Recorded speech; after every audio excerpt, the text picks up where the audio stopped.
everybody, it's Mel. Thank you so much for joining me today for my July reading wrap-up. So in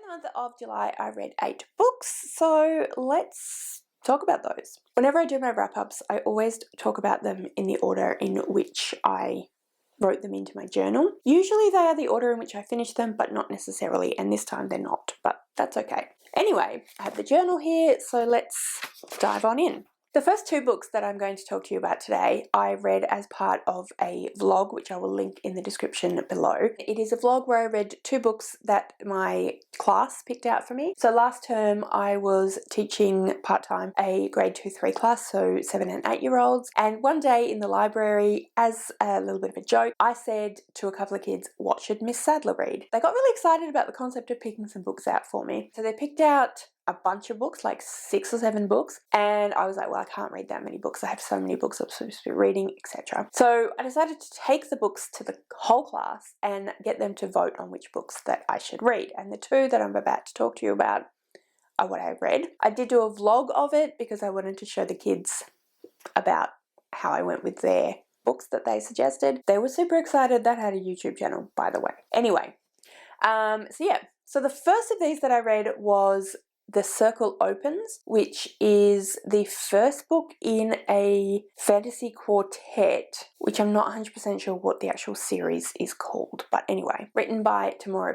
This is a middle grade fantasy series. I thought that it was pretty good.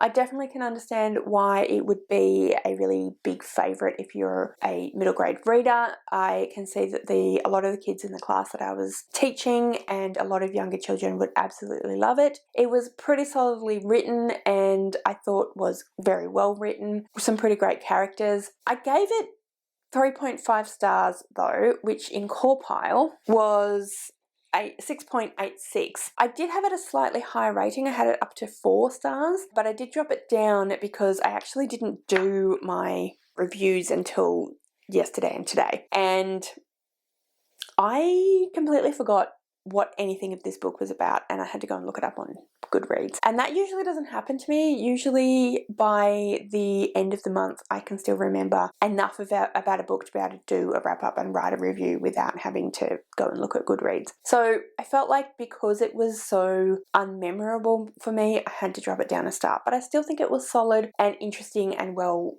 written and definitely worth a read, particularly if you like middle grade fantasy, which I do. So I'm just going to actually read you what I wrote.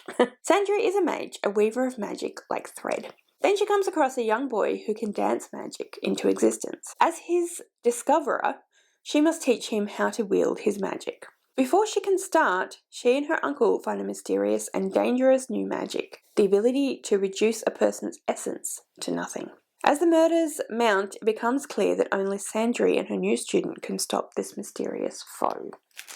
So yeah, as I said, I thought it was pretty well written, pretty solid, and I enjoyed it. 3.5 stars. I obviously don't have a lot to say about it, however, so I'm gonna stop talking about it.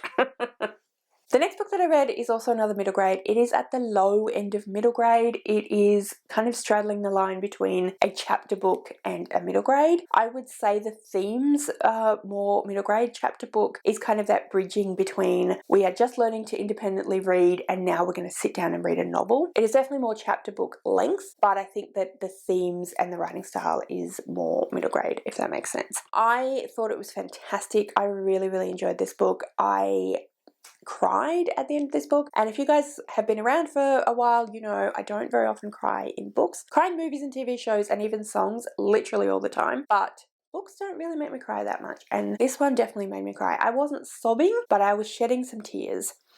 So this is, I haven't said the name of it or anything. This is Perry Angel's Suitcase, and it was written by Glenda, Millard and illustrated by Stephen Jackson King. Is that right? Stephen Michael King. It is set in Australia, and initially it feels a little bit like it is something fantastical. They talk about the Kingdom of Silk. It is from the perspective of a few of the different children characters. The main perspective, though, is a young girl whose name I've actually completely forgotten, whose best friend is Griffin Silk. And it's this habit that the Silk family and the members of this town that know the Silks have gotten into of calling their sort of ramshackle house and their chaotic and ramshackle family the Kingdom of Silk. But it's actually a family, and they live in just a kind of almost like the Weasleys in Harry Potter, like it's kind of this ramshackle dwelling on this big block of land, and the kids range from kind of, I think, late teens through to, I think the youngest is like 2 years old maybe. There might be a baby even. And they're just very chaotic, very kind of hippie-ish, very laid back and chilled. And this young girl is Griffin's best friend, and so she's kind of considered part of the family, but she's technically not part of the family. Anyway. I'm not sure I understand. Sorry. Excuse me, watch. Anyway,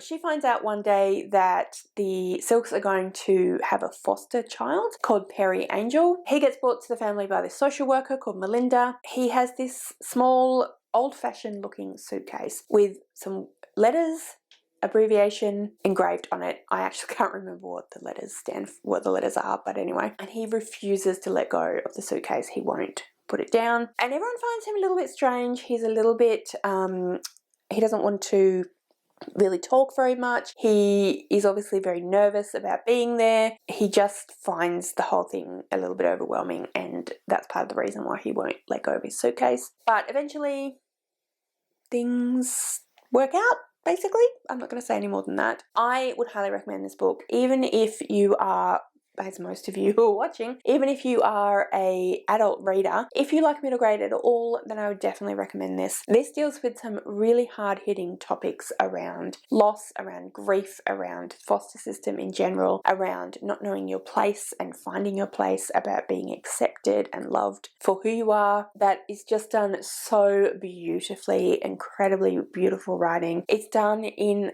the perfect way for the age group because it is not super confronting. There's nothing graphic, there's nothing overly descriptive about what he may or may not have experienced. It does allude to previous experiences in different foster homes, not necessarily being traumatizing, but certainly not being very good for Perry, but it does so in a very light-handed way, which is really accessible for children, and I think is just done in such an incredibly beautiful way. So on CallPile, I gave this one a 9, which gives it 5 stars. Like I said, absolutely loved it. Thought it was just beautiful and highly recommend it, and yeah, amazing. Sorry about the light situation. I am filming quite late in the afternoon. It's winter and the sun kind of creeps around and starts shining in this way. But anyway, hopefully it is not too off-putting. The next 2 books that I'm going to talk about in tandem, and they are actually comics, and they are volume 2 and volume 3 of The Sandman. I did read them in this completely giant bind-up, which is the bind-up of the absolute Sandman, so volume 1 of that, but the original comics were sort of like 30 pages long, so this has got, I'm not sure how many in there, but quite a number. I did read them in this giant edition, so it's not the easiest thing to read, unlike most comics. But anyway, yeah, I'm going to put this down, and editing Mel can put the images of the comics up here. But anyway, The Sandman is a series written by Neil Gaiman, and it is about, well, the first volume is about what happens when this occultist attempts to trap death in a glass trap that he's created, but accidentally catches the Sandman, Dream, Morpheus, instead of death. And Morpheus is captured and kept in this glass prison for 70 years, I believe, and it's about what happens to the Earth as a result of that. As far as I can tell, at the moment anyway, the first few volumes are about the aftermath of that. So once he manages to break free, what has been going on Earth, what has been going on in Dream, and what does he need to do now to kind of rectify the situation. I love Neil Gaiman. I think he's a masterful storyteller, an incredible imagination, and incredible talent, and this is no different. I will say that graphic novels, comics, as you know, probably are not my sort of main interest. I definitely am getting more and more into reading them, but they're not my main interest. So despite my love of Neil Gaiman, it's taken me quite a while to get to reading the Good Sandman series, but I'm really enjoying them at the moment. I do enjoy the art style. I think that it is really well done. I think that it has that creepiness to it that is in the story of the Sandman. I think that it has that kind of mythological, paranormal kind of feeling about it, which I think is really well done. But I definitely will say that my favourite thing about the Sandman so far has been Neil Gaiman's stories. He, like I said, I think is a masterful storyteller, and I'm really enjoying reading the series. I have previously watched the Netflix adaptation of the comics first season, and I really enjoyed it, and so that's what prompted me to want to read it, although I have been wanting to read it for a while. So I think maybe that background is helping me to follow along a little bit better, because not having been a comic reader when I was younger, I feel like I never really learnt the art of reading comics. I don't know if that makes sense, but in either case, I am enjoying it. I think that they are incredibly well written. I like the art style, and I like the what's the word I'm looking for? The kind of ambience, I guess. I gave both Volume 2 and Volume 3 exactly the same rating. For Core Pile, they both got 7.29, and for star rating, they both got 4 stars. So there you go. I'm going to talk about the next 2 books that I read in tandem as well, because they are a duology, so it just makes sense. So first I read The Silence of the Girls, and then I read The Women of Troy, both by Pat Barker. So this one is a bit of a feminist retelling of the Iliad, and this is following on from that. This doesn't directly retell an already existing story, but it does fill in some of the gaps in the mythology and retell some of the myths around what happened after the fall of Troy. So in The Silence of the Girls, we mostly follow Briseis's perspective. Briseis was the queen of, I don't remember what the city she was the queen of. She was the queen of a Trojan city when Achilles sacked the city and killed pretty much most of the men that lived in the city, and took most of the women, or the ones that weren't killed anyway, captive as slaves and prizes, as to show off their amazing, feats in battle and whatnot. And she was given as a prize to Achilles. So she is a slave. She is Achilles' prize. So she basically has no agency. She has she's property. She has no rights of her own. She is considered to be something that Achilles owns. In the Iliad, we actually come into the story of the Trojan War when it has been already 10 years. The Greeks have besieged Troy, but they haven't managed to breach the walls, and they've been going around all of Asia Minor and conquering other vassal city-states, other cities, other kingdoms, which part of Troy or Asia Minor, but they've always had a siege of Troy, and the aim is to get Helen, who was a Greek woman who was married to one of the Greek kings, and then, depending on who you ask, was either kidnapped or snuck away with Paris, who was the prince of Troy.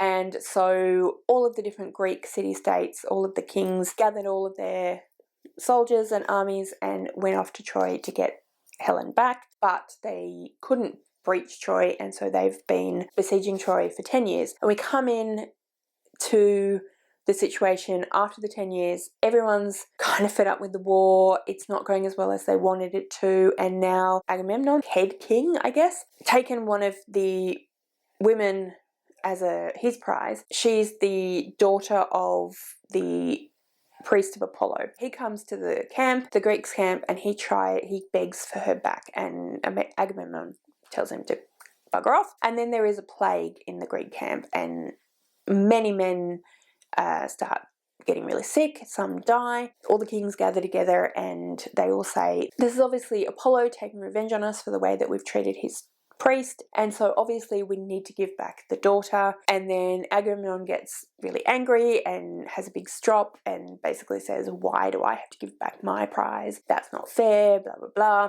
And then he says, okay, fine, I will, but Achilles has to give me his prize. Achilles' prize is Briseis. And so Achilles gets really angry and has a big strop, and as a result refuses to continue to be part of the Trojan War. Says that he's going to tell all his men, all the Myrmidons, that they're not going to fight anymore. So that's what happens. Briseis is given over to Agamemnon and Achilles sits out. And then because Achilles sits out, the war goes really badly for the Greeks and the Trojans get really close to their camp and it looks like the Trojans are going to win. So all of the kings gather together again and they say, we have to get Achilles back. He's the best. We have to get the Myrmidons back.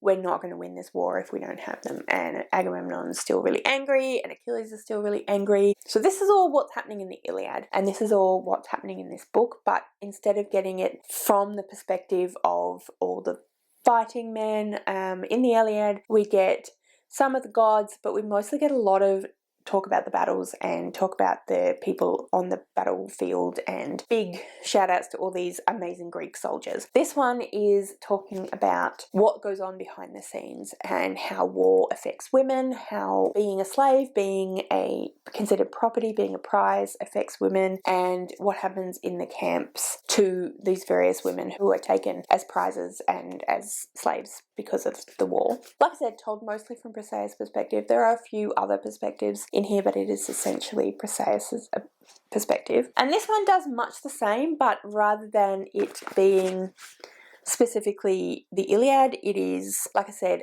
an amalgamation of different stories about what happened that aren't specifically in a book. So the Odyssey follows Odysseus when they finally head home after the Trojan War, and the Iliad covers those last 5 or 6 weeks of the Trojan War, and this one doesn't specifically follow Homer, but it still follows that mythology. I preferred The Silence of the Girls by a very small amount. I thought they were both fantastically written. I thought they were both beautiful stories looking at, like I said, how women are affected by war, the toll being a slave and a prize, of being behind enemy lines, of being forced to essentially take on Greek beliefs and practices but not being considered really Greek, so not really being considered human almost by the people who have taken you as part of their winnings.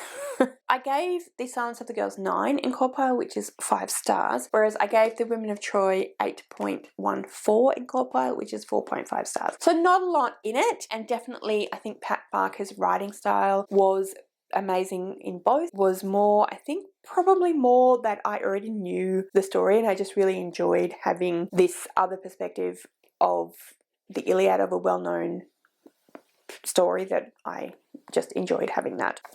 I think I'm going to have to move very soon. I will be completely whitewashed and you may not be able to see me, and if you can, I'll be going like this. Okay, so like I was just saying, I needed to move. It does mean that I'm not going to have books behind me, but them's the breaks. Anyway, the next book that I read in the month of July was The Beautiful Ones by Silvia Moreno-Garcia. I really enjoyed this one as well. I thought that it was very well written. I really love Silvia Moreno-Garcia's writing style. I think that she writes that kind of lyrical, beautiful prose that I just really love, and she definitely did that in this one. So we follow a few different perspectives in this book. We follow Hector, we follow Nina, and we follow Valerie.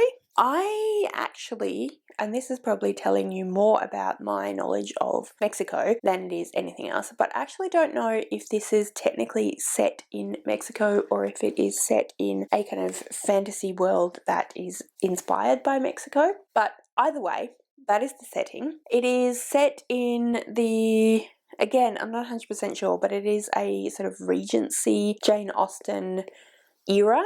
And we follow, like I said, there's 3 characters, and it is the grand season in LaSalle, and there are a group of people who are kind of the rich, the beautiful, the elite, who are called the beautiful ones. Nina's cousin Valerie and her husband, well, Nina's cousin Gaten and his wife Valerie, are members of this elite group, and Nina wants to be a member of this group as well, or at least that's what her family want her to be. She, however, is a little bit awkward. She doesn't really fit into polite society. She doesn't really understand sort of the point of a lot of the customs and the way that they are supposed to behave, where they're supposed to report themselves, all of that sort of thing. She doesn't really see the point in that, and she just doesn't really fit in. She never knows quite what to say, what to do. She's also has a talent, a telekinetic talent, so she can make things move around with her mind, which she does a lot of the time by accident. She doesn't really have control over that ability. Now, as I said, Valerie is her cousin by marriage. Valerie is quite a few years older than Nina, and she lives in LaSalle, and Nina comes from the country. Nina comes in the grand season to stay with Gatian and Valerie kind of is put in charge of introducing Nina to society, but Valerie doesn't really like Nina. She doesn't understand Nina. She thinks Nina is an idiot, and she thinks Nina goes out of her way to be difficult. Enter Hector. Now, Hector is also a talent. He also can move things with his mind, but he is a performer, so he has an incredible amount of control over his telekinesis, and he performs various different shows as a telekinetic talent.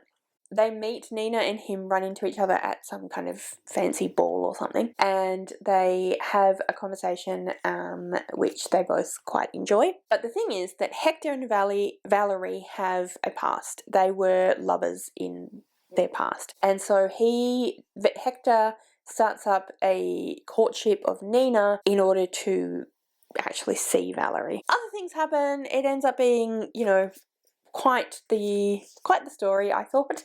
There's a bit more going on than that, but that's kind of the crux of the story. Like I said, I thought this was really, really well written. I think Silvia Moreno-Garcia has a really amazing way of writing really unlikable characters very, very well. I didn't like Valerie at all. I thought Nina was okay, but wasn't particularly enamored of her. Same with Hector. So even the characters that we were supposed to like, I didn't think that much of. But the story in and of itself was beautifully written, like I said, and there's enough little points of interest to make the story, which is very sort of simple story, but done incredibly, incredibly well. Like I said, I love the prose. I thought it was really, really fantastic. But something that I heard Cara from Wild Book Garden talk about in a recent video that she made, which I will link below, is that unlike many other situations where I don't mind there being a unlikable character in a story, but I don't necessarily like to be in their perspective, whereas I still enjoyed being in Valerie's perspective, even though I really didn't like her. She's incredibly manipulative and just cruel, I think, really. So yeah, I really, really enjoyed this one. I gave it 8.71 in Corpile, which is 4.5 stars. And then the final book that I read yesterday was Heartstopper Volume 1. This is definitely a reread for me. I'm not sure how many times I've reread the books versus how many times I've watched the TV Netflix adaptation. Definitely watched the Netflix adaptation more than I've read the books. But anyway, I wanted to reread the books because you probably know the second series of the Netflix adaptation is coming out in August. It's actually a couple of days from now. I am incredibly excited, and I wanted to reread the graphic novels. So yes, they are graphic novels. It is really quite another simple, straightforward romance story. This is about two boys in high school, Nick and Charlie. They meet in their, it's called Form in the UK. It's kind of like homeroom, I guess. They meet in homeroom or Form, and they form a really good friendship, which then blossoms into love. But we're also dealing with Nick figuring out his sexuality, with the situation for Charlie when he came out as gay. He was bullied. So we talk about a lot of different things that children or teenagers have to go through, or people in general have to go through as a result of coming out as queer in a homophobic society. Alice Oseman is the author. Alice Oseman is an amazing young adult author. I think they do an amazing job of creating teenagers, authentic teenagers with a really, really interesting voice, load of incredible representation, and just a beautiful, beautiful story. Just so wholesome and sweet and lovely, and it really shows you the joy of just being young and being in love and having that budding relationship. And I just love this series. I think it's so beautifully written and so fantastically well done. Very, very simple art style, but very, very effective. Alice Oseman is amazing at giving such incredible facial expressions, incredible feeling to something that is really quite simple, and I think it's a real talent, and I'm just super excited to see what happens with the next series. I didn't even bother giving it a rating in Corpile because I just gave it straight a 5-star because I love it, so I figured why bother.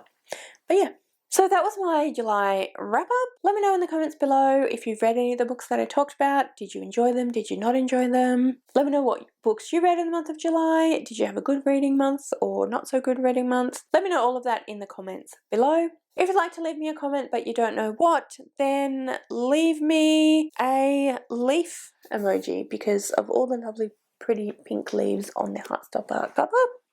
All of my social media details are listed in the description below, so if you'd like to go and follow me on any of those other platforms, please feel free to do so. Thank you so much for watching. I really hope you enjoyed this video. If you did, I would absolutely love it if you would subscribe to my channel and give this video a thumbs up. And yeah, like I said, thank you so much for watching. I really hope you enjoyed this video, and I will see you next time.